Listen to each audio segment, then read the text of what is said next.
Kadang-kadang, cuma aku tuh kalau spend money tuh kayak mikir-mikir dulu kayak bener-bener penting gak sih gitu.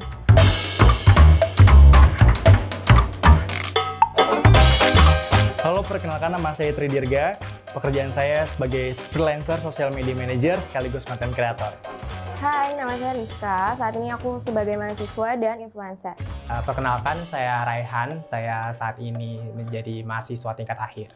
Halo, perkenalkan nama saya Nami. Dan saat ini saya bekerja sebagai manager event organizer dan juga content creator. Hai, nama saya Wahyu. Saya bekerja sebagai manajer di PT Bank Rakyat Indonesia.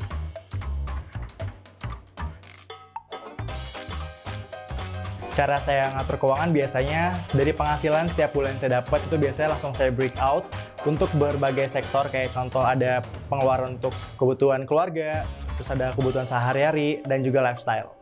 Biasanya aku tuh kalau kebutuhan itu sesuai kebutuhan sama udah di planning gitu, jadi aku spend money tuh buat apa yang aku butuhin, bukan apa yang aku mau. Mengatur keuangan saat ini sih biasanya menyisihkan tiap minggu itu harus sisa berapa gitu, dan juga maksimal sehari itu harus bisa menghabiskan berapa, ada maksimalnya gitu. Oke, ketika dapat gajian gitu, aku biasanya langsung untuk nabung. Itu hal yang pertama banget, first thing to do, langsung nabung. Lalu setelah itu, hasil setelahnya aku bisa pakai untuk emang lifestyle atau enggak kebutuhan untuk sehari-hari. Cara yang paling simpel untuk mengatur keuangan, pertama, alokasikan dana-dana untuk kebutuhan bulanan kamu. Pertama, untuk nafkah, pembayaran kewajiban, selanjutnya untuk asuransi, investasi, dan untuk kebutuhan harian.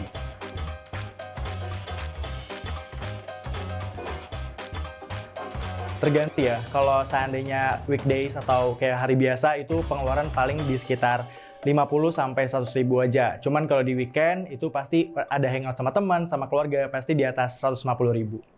Nggak bisa disesuaikan sama nominal sih. Kadang kalau misalnya lagi kuliah gini lebih nggak banyak banget, kayak sekitar 50 sampai 150. Jadi kalau misalnya buat kayak keluarga atau sama teman-teman tuh beda lagi sih. Tergantung sih, saat ini sih karena emang pekerjaannya saat ini karena lagi magang juga, terus juga lagi kuliah saat ini, kesibukannya lagi nyusun skripsi juga. Biasanya itu kalau di rumah aja tuh ngabisin 20 hingga 50 ribu. Cuman kalau misalkan lagi main atau hangout sama teman-teman di luar, biasanya itu 50 hingga 100 ribu sih. Oke, kalau misalnya sehari-hari, kalau misalnya lagi kuliah, aku ngeluarin 50 sampai dengan 150 ribu karena lumayan banyak juga kepentingannya untuk ngeprint dan segala macamnya, dan juga untuk beli buku. Tapi kalau untuk weekend beda cerita, terkadang bisa hangout sama teman-teman atau sama keluarga, quality time itu bisa di atas 200 ribu.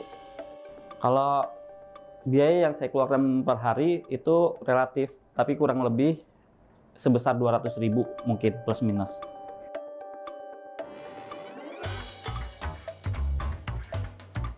Kalau pakai cash malah ngerasanya jadi lebih hemat sih, karena kalau pakai cash, kalau ngeluarin duit jadi kayak sayangan gitu. Malah yang jadi boros itu kalau seandainya pakai pembayaran digital payment. Kadang-kadang, cuma aku tuh kalau spend money tuh kayak mikir-mikir dulu kayak bener-bener penting gak sih gitu. Bener, kalau pakai cash itu ngerasa lebih boros.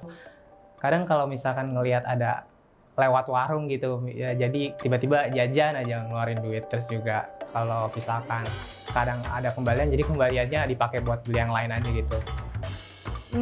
Enggak, justru kalau misalnya pakai cash, aku sering berpikir bahwa kayak nggak enak aja gitu loh terus-terus ngeluarin duit. Bahkan lebih boros ketika aku pakai digital payment, karena everything is easier, jadi lebih mudah transferring kemana-mana.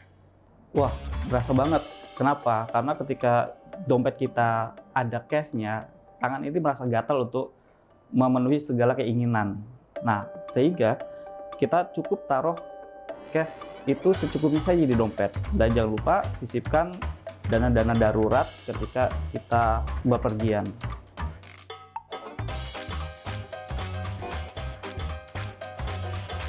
Kalau punya lebih gajian, biasanya didistribusikannya untuk traveling sih. Aku tuh pasti pertama nabung, terus kuliah gitu kayak misalnya print segala macam aku udah siapin, sama apa ya, buat shopping, jadi aku udah sisain semuanya. Kalau misalkan gajian didistribusinya itu tentu untuk jajan sehari-hari, terus juga untuk ditabungin juga. Biasanya itu tabungannya itu sebesar 40% sih didistribusiin untuk tabungan.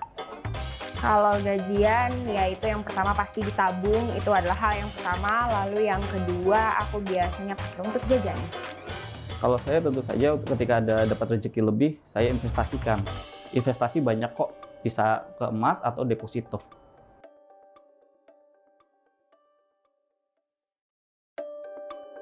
Honestly, kalau ditanya udah bisa ngatur keuangan atau belum, jawabannya belum sih. Karena masih belum bisa sedetail untuk ngerinci pengeluaran yang bisa dicatat tiap harinya gitu. Kan ada tuh orang yang segitu detailnya untuk bisa rinci pengeluaran hampir tiap bulannya. Nah, saya pribadi belum sampai di tahap itu sih.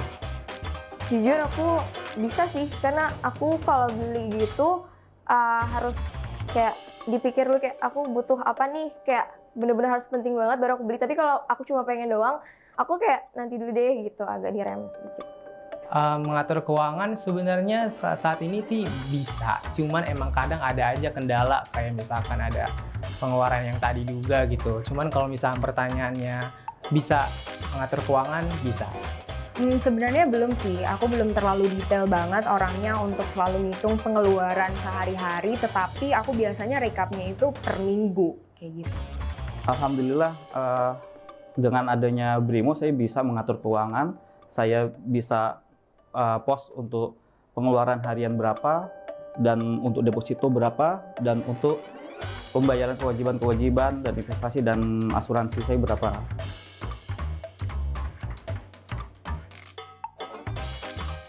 Nah, aplikasinya sih punya, cuman untuk ngelakuin setiap harinya, nyatat semua pengeluarannya nggak pernah tuh. Jadi kayak paling cuma seminggu awal doang giat, abis itu ke belakangnya udah deh selesai.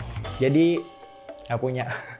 Kalau catatan aku sih biasa kayak notes di handphone gitu, aku catat gitu, tapi nggak yang detail, tapi kayak cuma oh hari ini berapa nih, tapi nggak yang detail banget, cuma ada catatannya.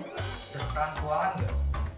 Dulu sih pernah pakai catatan keuangan supaya bisa tahu uang saya tuh yang keluar ada seberapa banyak seharinya, terus atau mingguan bahkan juga bulanan. Tapi saat ini sih udah nggak pakai karena kadang lupa atau terlewat apa yang udah dikeluarin gitu. Nggak punya catatan keuangan. Karena kayak ya itu tadi sih, kadang juga agak males gitu untuk ngerekap datanya. Kadang udah lupa uangnya dipakai untuk apa, kecuali kalau untuk transfer ya beda cerita. Kalau misalnya pakai cash kayaknya lupa gitu, cepet lupa. Kalau misalnya pakai transfer kan ada tuh bisa dilihat di mutasi rekening. Kalau catatan manual sejujurnya tidak. Kenapa? Karena dengan ada Brimo saya udah pakai catatan keuangan di situ karena ada fitur personal financial management.